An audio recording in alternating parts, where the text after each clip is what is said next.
It's a great idea to think about how does Microsoft become more creative over time. At Microsoft, our core asset is our intellectual property. We spend $10 billion a year in R&D, and that's incredibly important to us.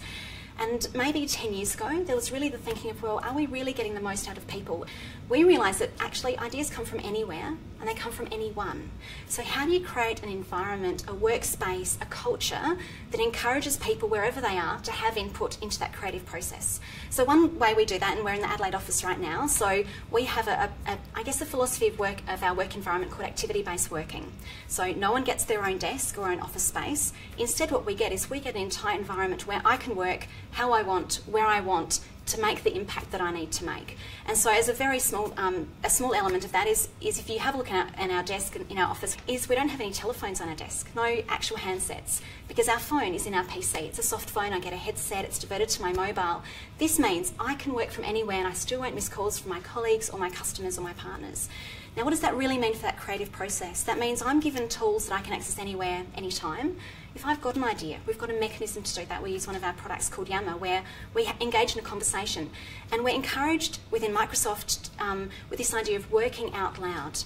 And working out loud is actually a very challenging philosophy because it means I'm sharing my thoughts and my work before it's perfect. And none of us want to look like idiots or stupid in front of our colleagues, right? We're all smart individuals, but what we need to do is we actually need to be open to saying it's not perfect, but I've got an idea. Can someone else build on that? And so what we've found is actually throughout our organisation, we've got ideas that have literally come out from different corners, from people in finance, sitting next to person who's an engineer or a coder and saying, hey, I've got this problem. Have you thought of how we might do this?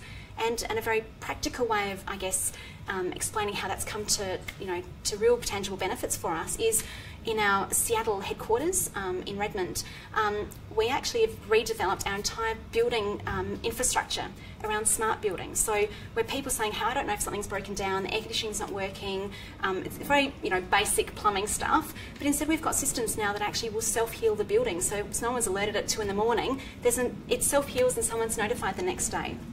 And these things come out of ideas of what if we could do this smarter?